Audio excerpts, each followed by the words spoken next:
Hello friends, हमारे channel में आप सबका स्वागत है। दोस्तों, आज हम देखेंगे कि मिक्सर ग्राइंडर को चेक कैसे किया जाता है, उसका फॉल्ट फाइंडिंग कैसे किया जाता है और उसको रिपेयर कैसे किया जाता है। आज हमारे पास एक मिक्सर ग्राइंडर है। ये बजाज का मिक्सर ग्राइंडर है, स्टोर मिक्स है। और इस मिक्सर ग्राइंडर में प्रॉब्लम ये आई है कि जैसे ये मिक्सर ग्राइंडर ऑन किया, इसमें बहुत ज़ोरदार स्पार्क हुआ और सारे घर की लाइट उड़ गई। तो चलिए हम देखते हैं कि इसको रिपेयर कैसे करना है, इसकी फॉल्ट फाइंडिंग कैसे करनी है, इसको चेक कैसे करना है। सबसे पहले हम लोग मिक्सर ग्राइंडर को नीचे से उसके बॉटम में जो स्क्रूज होते हैं उसको खोलेंगे। 4 स्क्रू हम लोग खोल लेंगे।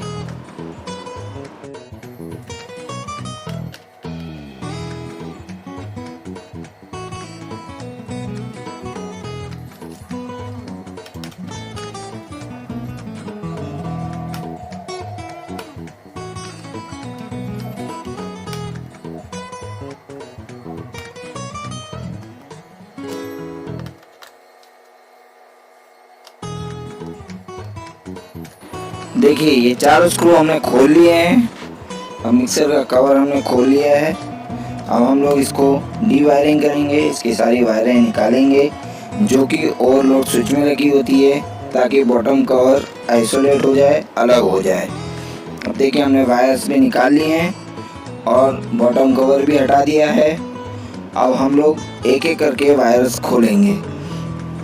अब ये 2 वायर जो हमने निकाली है, ये फेज और न्यूट्रल थी।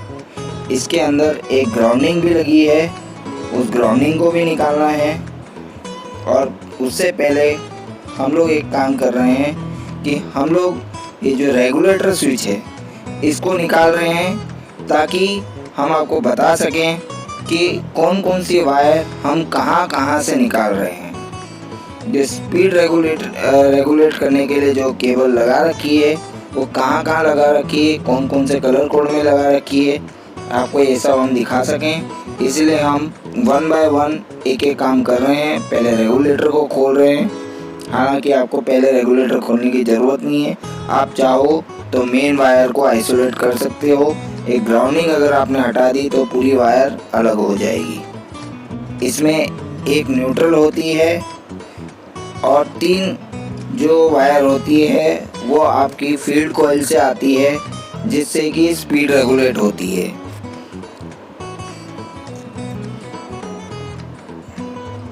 देखिए, ये 1 2 3 3 वायर हैं और ये जो है ये न्यूट्रल आ रही है। इस न्यूट्रल को हम लोग पहले निकाल लेंगे। देखिए, यहाँ पे नंबर्स दिए हुए हैं जिसमें लिखा हुआ है कि कहाँ पे आपको कौन सा पॉइंट कॉमन है, कौन सा स्पीड 1 है, कौन सा स्पीड 2 है। देखिए, हमने न्यूट्रल की वायर अलग कर ली है। अब हम लोग ग्राउंडिंग की वायर भी अलग करेंगे। ग्राउंडिंग की वायर आपकी मोटर की बॉडी में लगी होती है। इस ग्राउंडिंग का बहुत महत्व है। कोई भी मोटर बिना ग्राउंडिंग के आप मत चलाइए। ग्राउंडिंग बहुत ज़रूरी है और मोटर की बॉडी में ग्राउंडिंग होना चाहिए। इससे कहीं भी लीकेज होगा, कहीं भी थोड़ा भी करंट लीकेज होगा तो वो ग्राउंड हो जाएगा। शॉक लगने के चांसेस कम हो जाते हैं। आपका मोटर फॉल्टी होने का चांसेस भी बहुत कम हो जाता है। तो कृपया ग्राउंडिंग के बिना कोई भी मोटर ना यूज़ करें। अब देखिए, स्पीड रेगुलेटर में से हम एक एक करके केबल्स निकाल रहे हैं। ये स्पीड 1 है, ये स्पीड 2 है और ये स्पीड 3 है। स्पीड 1 2 3 की जगह आप ये भी कह सकते हैं कि स्लो, मीडियम और फास्ट। ये 3 स्पीड ऐसे भी बोली जाती है। देखिए, ये रेगुलेटर है। इस रेगुलेटर के अंदर जो नंबर्स दे रखे हैं वो 1 से लेके 8 तक दे रखे हैं, जबकि हमको सिर्फ 4 ही यूज़ करने होते हैं। किसी भी रेगुलेटर में 4 पॉइंट होता है। अगर आप चाहो तो आप रेगुलेटर को चेक कर सकते हैं कि इसमें कौन सा स्पीड 1 है, स्पीड 2 है, स्पीड 3 है। वो आप मल्टीमीटर के मदद से चेक कर सकते हैं। उसका रेजिस्टेंस पावर चेक करके कर सकते हैं कॉमन कौन सा है, स्पीड 1 कौन सा है, स्लो कौन सा है, मीडियम कौन सा है, हाई कौन सा है। रेगुलेटर भी हमने हटा लिया है, ऊपर का कवर हमने हटा लिया है, ओवरलोड स्विच भी हमने हटा ली है। अब हम लोग इसकी मिक्सर ग्राइंडर की बॉडी को खोलेंगे जो 4 स्क्रू से फिटेड है। अब ये चारों स्क्रू हम खोलना शुरू कर रहे हैं। चारों स्क्रू खोलने के बाद ये बॉडी भी हमारी अलग हो जाएगी।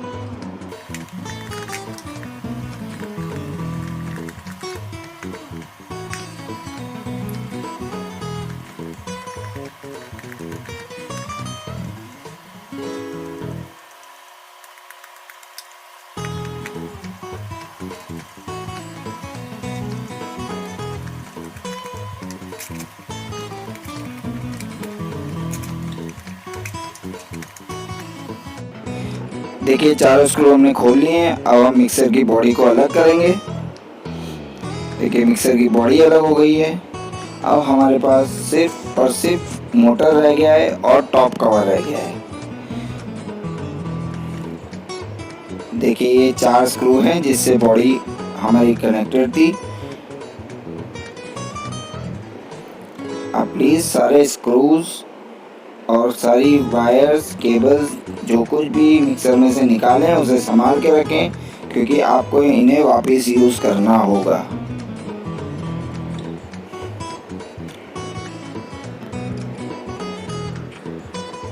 देखिए ये मोटर है।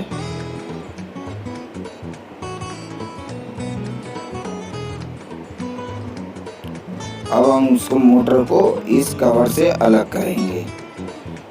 अब इस कवर को निकालने के लिए हमको ये रोटर निकालना पड़ेगा।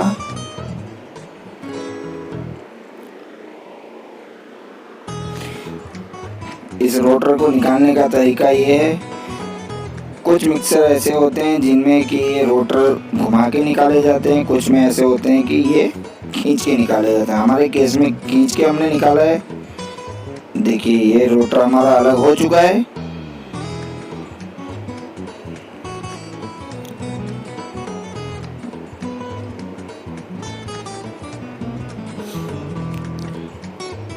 इसको निकालने के बाद अब हमारी बॉडी ऊपर की जो कवर है, ऊपर की बॉडी है, टॉप बॉडी, वो भी अलग हो जाएगी। अब देखिए सिर्फ और सिर्फ हमारे पास अब रह जाता है मोटर। ये रबर बुशिंग है। ये बुशिंग लगानी बहुत ज़रूरी है। कभी भी मिक्सर को आप पैक करें तो ये बुशिंग लगाना ना भूलें, क्योंकि इस बुशिंग के वजह से पानी मोटर तक नहीं पहुंचता। इनकेस कभी भी लीकेज होता है तो पानी आपका मोटर में नहीं जाता। देखिए ये हमारी मोटर है। अब इसके अंदर हमको फाइंड करना है कि कहाँ पे प्रॉब्लम है। ये जो दो हम बता रहे हैं ये हमारी फील्ड कॉइल है और ये केबल्स हैं जो कि फील्ड कॉइल से कनेक्टेड हैं। देखिए दोस्तों, अब इस मोटर को हमको खोलने के लिए 2 बोल्ट होते हैं। ये 2 बोल्ट हमको खोलने पड़ेंगे। ये बोल्ट खोलने के बाद में आपका बॉडी, जो मोटर की बॉडी है, वो अलग हो जाएगी। इसके लिए 8 mm का स्पैनर लगेगा, 8 नंबर का स्पैनर लगेगा। आप 8 नंबर के पाने से आप इसको खोलिए। अच्छा, इसको ज़रा आप खोलने और टाइट करने में ज़रा ध्यान रखिएगा, क्योंकि ये बॉडी, जो मोटर की बॉडी है, वो बहुत अच्छी नहीं होती, बहुत स्ट्रॉन्ग नहीं होती, उसमें इतनी ताकत नहीं होती है। अगर बहुत ज़्यादा ताकत लगा के अगर मान लीजिए अगर आप टाइट करते हैं तो ये बॉडी टूट सकती है, क्रैक हो सकती है। तो इसको उतना ही टाइट करें जितना कि आपका मोटर में जो आर्मेचर लगा है वो आर्मेचर हिले नहीं और एक ही जगह पे घूमे। देखिए अब ये बोल्ट हम खोल रहे हैं। हमने ये बोल्ट दोनों खोलने के बाद में हमारी मोटर आइसोलेट हो जाएगी, मोटर की बॉडी निकल जाएगी हमारी।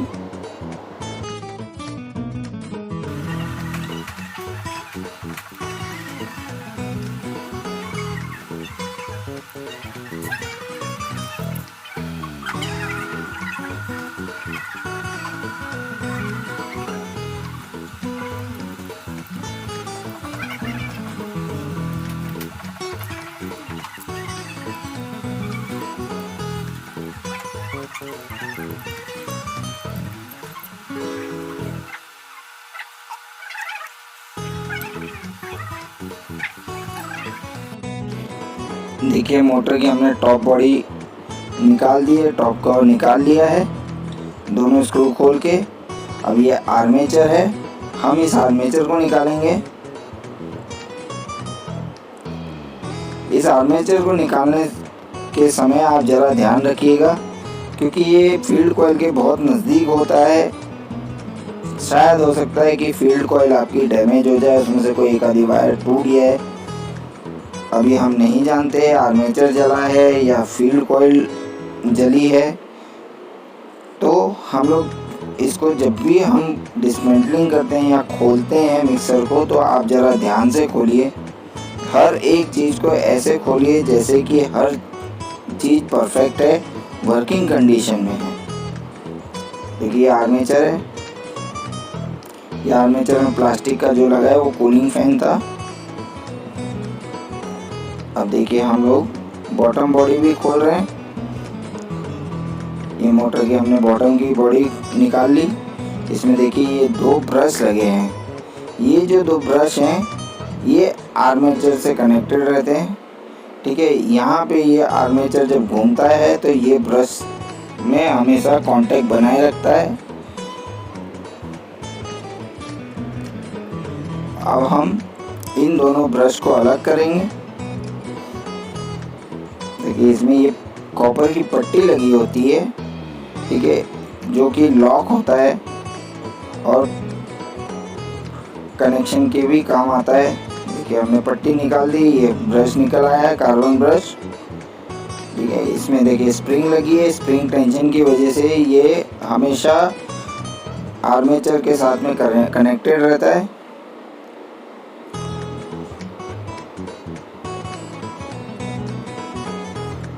ये दूसरा ब्रश है, ये दोनों ब्रश हमने खोल लिए। हर मिक्सर में दो ब्रश लगे होते हैं, ठीक है। आप ध्यान रखिएगा, हमेशा देखिएगा कि कभी कभार ये होता है कि ब्रश बिल्कुल घिस गए होते हैं या ब्रश टूट गया होता है, तब भी स्पार्किंग होती है, ठीक है। अब दोनों ब्रश हमने अलग कर लिए हैं। देखिए बॉडी भी बिल्कुल अलग हो गई है। अब इस बॉडी के अंदर आप देखिए ये छोटा सा छर्रा दिया है या आयरन बॉल दिया है। ये आयरन बॉल या छर्रा बहुत काम का होता है। अगर ये अंदर नहीं होगा तो आपका जो आर्मेचर है वो ठीक से नहीं घूमेगा। आपका आर्मेचर के ऊपर एक छोटा सा ग्रूव बना होता है जो कि जाके इस बॉल में सेट हो जाता है, और जब आर्मेचर घूमता है तो इस बॉल के साथ में आर्मेचर घूमता है और आर्मेचर को ये बॉल इधर उधर नहीं जाने देती। देखिए हम बता रहे हैं, देखिए ये फील्ड कॉइल है, ठीक है।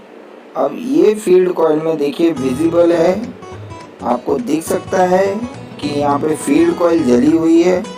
एक साइड की वाइंडिंग जल गई है,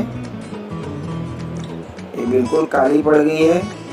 जो हमने आपसे पहले कहा था कि बहुत ज़ोरदार स्पार्क हुआ था और सारे घर की लाइट उड़ गई थी, वो उसका कारण यही था कि ये फील्ड कॉइल शॉर्ट हो गई, जिसके कारण स्पार्क हुआ और सारे घर की लाइट उड़ गई।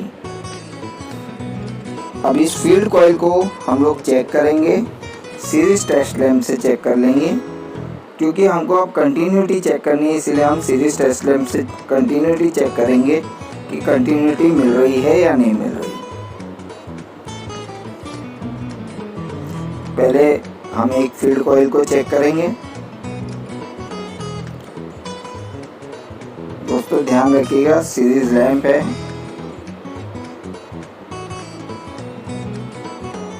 सीरीज लैंप को भी हैंडल करें तो ज़रा ध्यान से करें, उसके वायरों से भी बचें।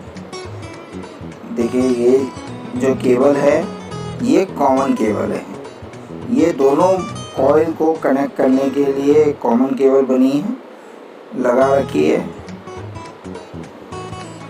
हम लोग यहाँ से पहले जो केबल्स के ऊपर लगे हैं उसके ऊपर की जो स्लीव है उसको हटा लेंगे, ताकि हम लोग इसको चेक कर सकें, टेस्ट कर सकें।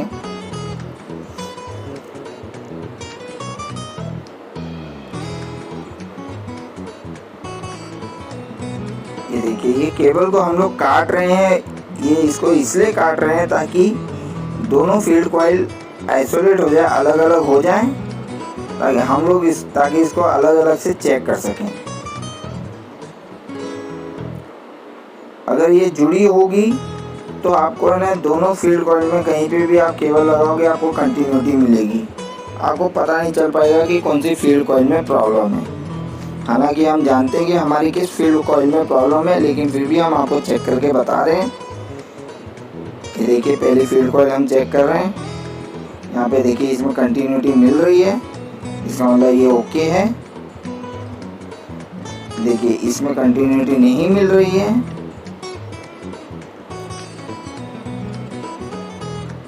देखिए यहाँ भी कंटिन्यूटी नहीं मिल रही है। देखिए इस कॉइल में 2 कॉइल होती है। हर मिक्सर ग्राइंडर में अलग अलग रोटेशन होता है। नंबर ऑफ रोटेशन इसमें अपने को काउंट करना होता है कि आप जब फील्ड कॉइल खोलेंगे और मान लीजिए कि फील्ड कॉइल को रिवाइंडिंग कर रहे हैं, तो आपको काउंट करना पड़ता है कि कितनी बार इस फील्ड कॉइल को घुमाया गया है, ठीक है, उसको कितनी बार लपेटा गया है। और ये जब लपेटते हैं तो इसमें क्या है ना, मान लीजिए कि आपका 250 टोटल 250 टन है, तो 250 में से 150 टन बड़ी कॉइल के लिए होगा और 100 टन छोटी कॉइल के लिए होगा। तो छोटी कॉइल जो है उसमें 100 बार घुमाया गया होगा और बड़ी कॉइल में 150 बार घुमाया गया होगा। अब हमने जो चेक किया है उसमें हमारी एक कॉइल में कंटिन्यूटी मिल रही है, दूसरी कॉइल में हमको कंटिन्यूटी नहीं मिल रही है। इसका मतलब ये है कि एक साइड की जो फील्ड वाइंडिंग है उसके अंदर 2 वाइंडिंग में से एक वाइंडिंग खराब हो चुकी है और एक वाइंडिंग अभी भी सही है। तो हमको एक ही वाइंडिंग को बदलने की जरूरत पड़ेगी। अब देखिए हम दूसरी वाइंडिंग को भी चेक कर रहे हैं। इसमें देखिए सब जगह पे कंटिन्यूटी आ रही है, हमको कंटिन्यूटी मिल रही है। इसका मतलब है ये वाइंडिंग ओके है, इसमें कोई प्रॉब्लम नहीं है।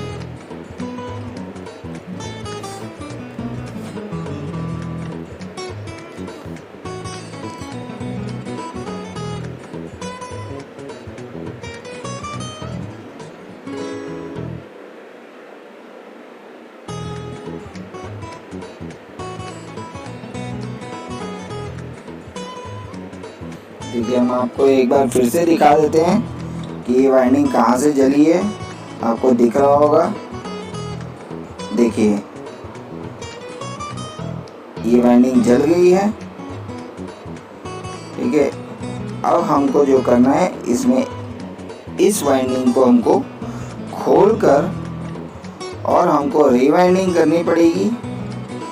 इसमें 30 SWG का वायर यूज़ किया गया है। ये इंसुलेटेड वायर होते हैं, वो आप जानते ही होंगे। इसमें 2 तरह के वायर आते हैं, एक एल्यूमिनियम और एल्यूमिनियम पे कॉपर कोटेड वायर आता है और एक होता है प्योर कॉपर। तो हमेशा प्योर कॉपर ही यूज़ करें, एल्यूमिनियम पे कॉपर कोटेड वायर ना यूज़ करें। अब ये देखिए, अब हम लोग आर्मेचर को चेक कर रहे हैं।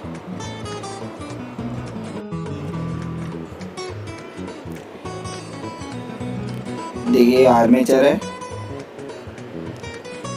देखिए इससे पहले कि हम आर्मेचर को चेक करें, आपको हम बता दें कि ये जो आर्मेचर है इसमें ये ग्रूव्स होते हैं या इसमें ये जो कट्स होते हैं, इसके अंदर हमारी जो वाइंडिंग की वायर होती है वो वाइंडिंग के वायर को सेट किया जाता है। और ये जो कट या ग्रूव जो हैं वो टोटल 24 होते हैं। हर आर्मेचर में 24 ही होंगे, आप इसका ध्यान रखिएगा। ये 24 होते हैं और 360 डिग्री पे इसकी जो वाइंडिंग होती है, एक वाइंडिंग का एक तरफ का जो सिरा है वो अगर एक जगह पे लगा है तो उसके 180 डिग्री अपोजिट एंड पे दूसरा सिरा लगा होगा। तो आपको अगर ये चेक करना है तो आप अपोजिट एंड पे ही चेक करिए। अब देखिए हम इसको सीरीज लैंप से चेक कर रहे हैं। आर्मेचर को चेक करने के लिए कभी भी आप सीरीज लैंप को मत यूज़ करिए। देखिए हम आपको चेक करके बताते हैं सीरीज लैंप से। आपको इसे कंटिन्यूटी दिखाएगा।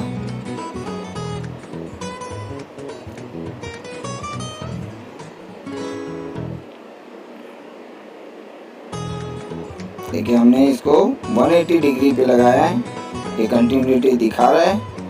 ठीक है, ये आपको हर जगह पे कंटिन्यूटी दिखा रहा है। देखिए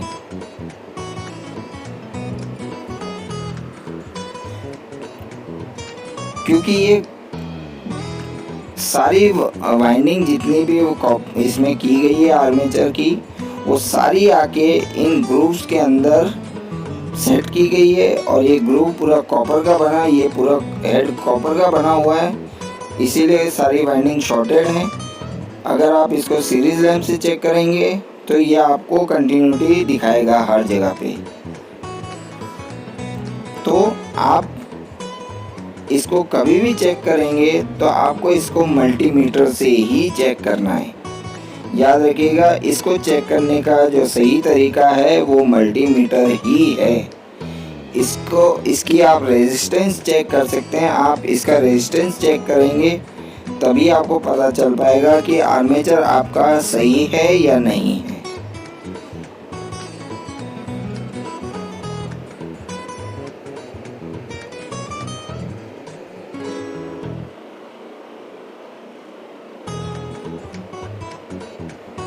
देखिए अब हम इस आर्मेचर को मल्टीमीटर से चेक करेंगे।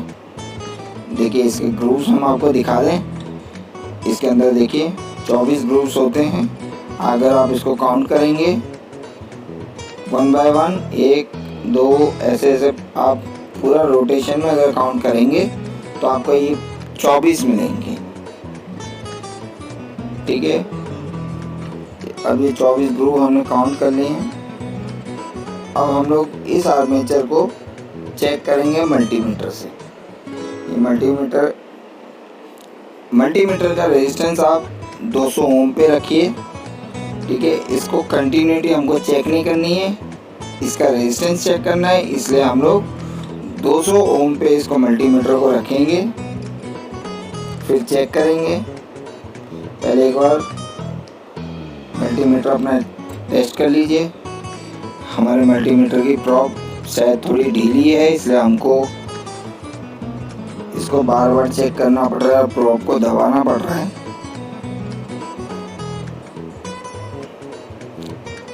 ठीक है, अब ये हमारा मल्टीमीटर रेडी है।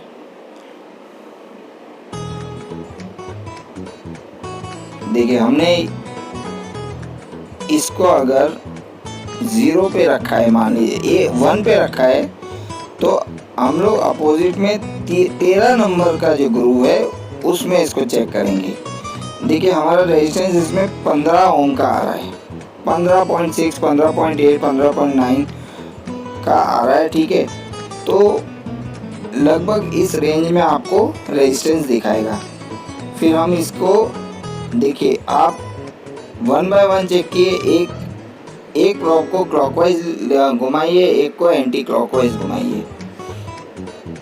देखिए हमने अपने राइट हैंड साइड का जो प्रॉप है उसको क्लॉकवाइज घुमाया है और लेफ्ट हैंड साइड का एंटी क्लॉकवाइज घुमाया है। देखिए ये भी 15 ओम दिखा रहा है। इस तरह से हम लोग 24 की 24 जितने हैं ग्रूव्स हैं उनमें हम लोग ओम चेक करेंगे। ठीक है, हर आर्मेचर का ओम अलग अलग हो सकता है, रेजिस्टेंस पावर अलग अलग हो सकती है, इसलिए आपको बस यही देखना है इसमें कि एक में अगर आपका मान लीजिए 10 ओम आ रहा है या 15 ओम आ रहा है तो सारों में लगभग उतना ही आएगा। अगर सारों में उतना ही ओम आ रहा है इसका मतलब है आपका आर्मेचर ओके है। पहले हम अपना मल्टीमीटर को ऑफ कर लेते हैं। अब देखिए ये जो फील्ड कॉइल है हमारी जली हुई, हमको इस फील्ड कॉइल को अब निकालना है। निकालने के लिए आप इसकी टाइस काट दीजिए। इसको जो जिस भी धागे से बांध रखा हो उस धागे को काट लीजिए। आप इसको एक बार काट लेंगे तो ये बड़ी आसानी से फील्ड कॉइल आपकी बाहर आ जाएगी। कुछ नहीं करना है, दोनों तरफ से इसको प्रेस करेंगे तो आपकी फील्ड कॉइल बीच में नीचे गिर जाएगी और आप उसको बाहर खींच के निकाल सकते हैं। दोस्तों, अगर आपको फील्ड वाइंडिंग नहीं आती है कैसे करते हैं तो आप इसको ले जाइए किसी इलेक्ट्रिकल रिपेयर शॉप में या मिक्सर रिपेयर शॉप में। आप उनको बोलिए, वो आपको फील्ड वाइंडिंग करके आपको दे देंगे।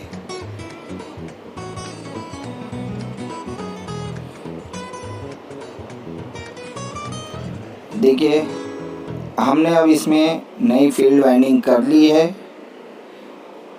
अब देखिए इसके अंदर आपको दिखेगा कि हमने नई फील्ड वाइंडिंग कर रखी है और इसकी सारी वायर्स भी हमने कनेक्ट कर दी है। देखिए ये नया फील्ड वाइंडिंग है। इसके अंदर जैसा कि हमने आपको बताया था कि एक ही वाइंडिंग जली थी तो हमने एक तरफ की 2 वाइंडिंग में से एक वाइंडिंग को हमने बनाया है। दूसरी वाइंडिंग हमारी ओके थी, तो पैसे वेस्ट ना हो इसलिए हम लोग ने एक ही वाइंडिंग को वाइंड किया है। अब हम इसको चेक करते हैं सीरीज लैंप से। देखिए इसमें सब जगह पे कंटिन्यूटी आ रही है।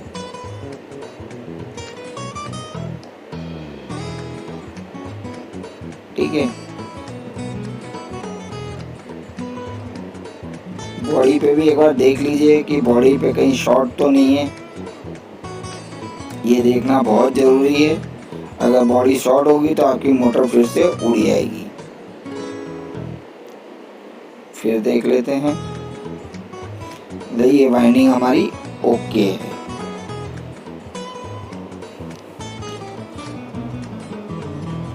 अब हम इस मोटर को चेक करेंगे।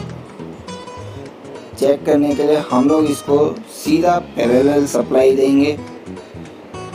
पैरेलल सप्लाई देने के लिए दोस्तों ज़रा ध्यान रखिएगा।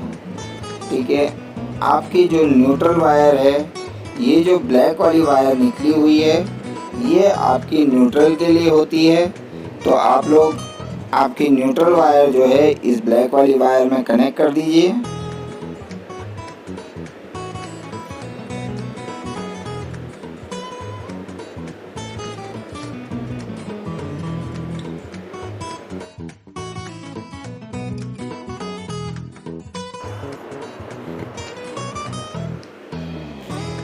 देखिए हम लोग ने मेंस की न्यूट्रल वायर को हमने इसमें कनेक्ट कर दिया है ब्लैक वायर में।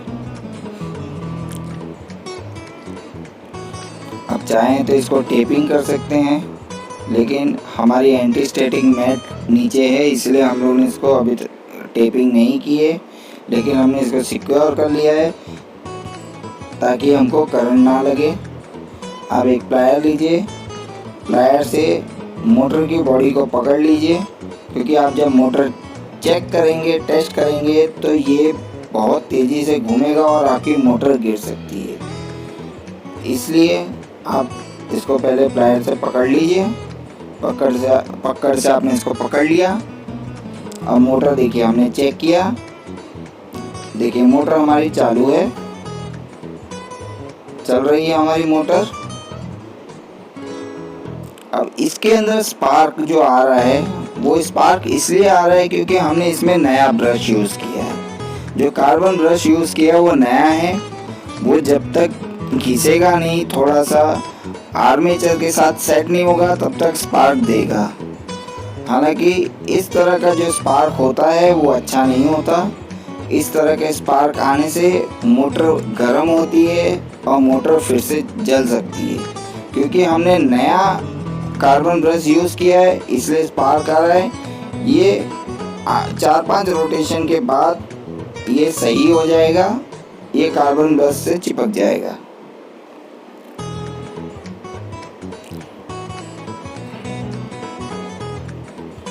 देखिए अब हम इसको वापस से असेंबल कर रहे हैं।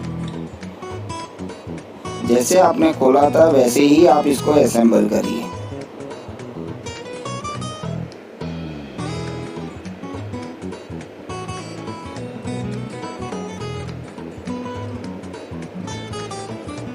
जो भी काम करें ध्यान से करिएगा।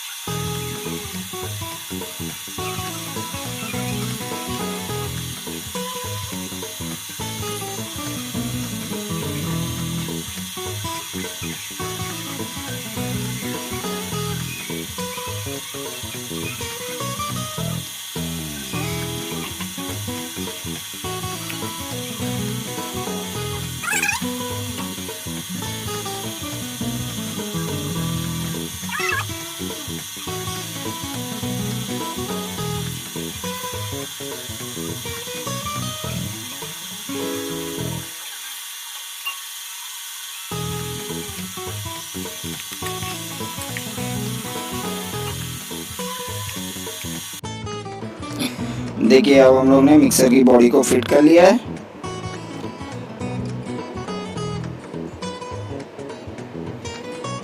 चेक कर लीजिए कोई केबल आपकी कहीं दबी तो नहीं रह गई है।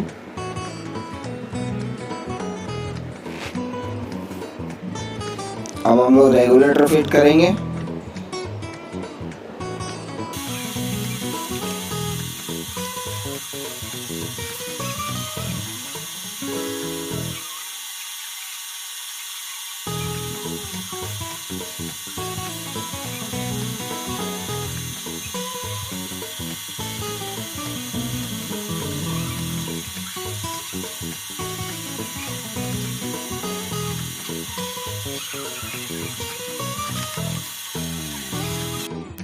देखिए रेगुलेटर हमने फिट कर लिया है। हाँ, यहाँ रेगुलेटर हम लोग ने घुमा के फिट किया है ताकि हम आपको बता सकें कि कौन सी वायर कहाँ कनेक्ट हो रही है। पहले रेगुलेटर नीचे की तरफ था, इसके जो पिंस थे वो नीचे की तरफ थे। अब हमने इसको घुमा के ऊपर की तरफ रखा है ताकि आपको बता सकें।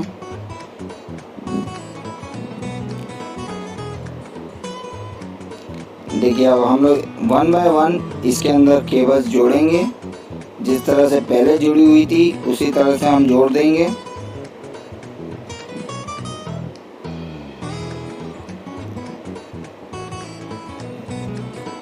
ये सारी केबल कनेक्ट हो जाएगी।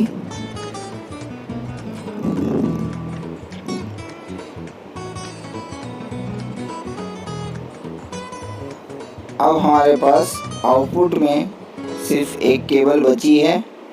4 में से 3 केबल हमने कनेक्ट कर दिए हैं।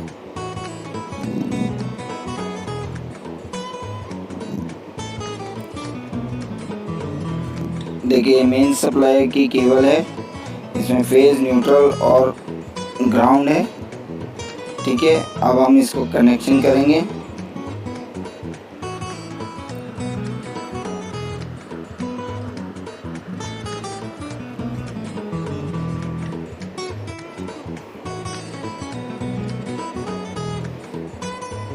देखिए अब ये है हमारी केबल्स। इसमें हम लोग ने न्यूट्रल को रेगुलेटर स्विच में लगा दिया।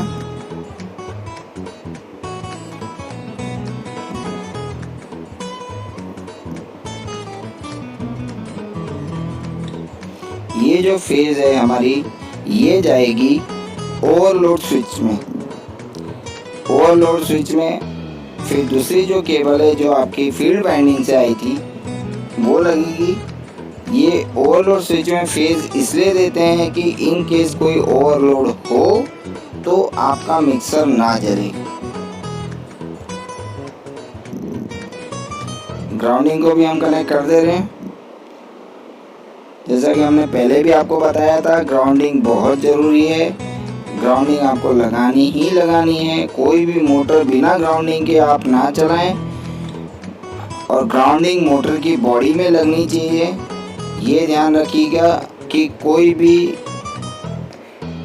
इंसुलेटेड मटेरियल पे आप ये ग्राउंडिंग ना कनेक्ट करें।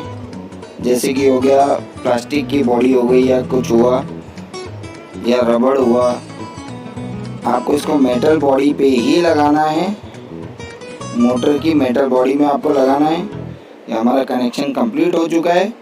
अब हम इस मिक्सर को पैक कर देंगे।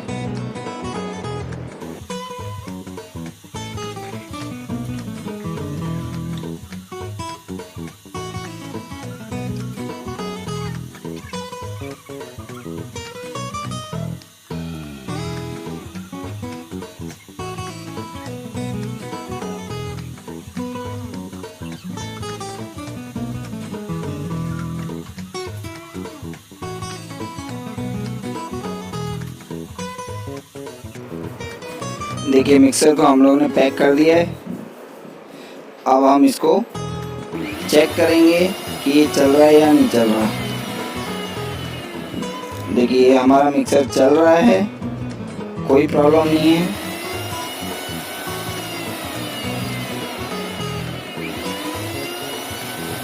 हर स्पीड में हमने चेक कर लिया है, सारी स्पीड में ये प्रॉपरली चल रहा है, किसी भी तरह की प्रॉब्लम इसमें नहीं आ रही है। अब हम लोग ऊपर का प्लास्टिक का जो रोटर है जो आपके जार को घुमाता है, जार के कटर को घुमाता है, उस रोटर को लगा लेंगे। पहले आप मिक्सर को डिस्कनेक्ट कर लीजिए सप्लाई से, फिर आप इस रोटर को लगाइए।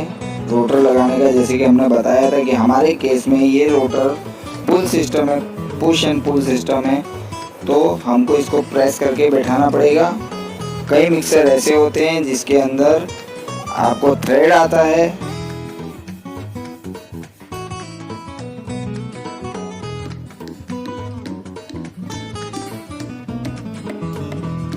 देखिए हमने इसको सेट कर लिया है। अब सेट करने के बाद हम एक बार फिर से चेक करेंगे। ये ध्यान रखिएगा क्योंकि ये प्रेस सिस्टम है तो ये अच्छी तरह से बैठ गया है, नहीं तो ये छटक के बाहर आ सकता है।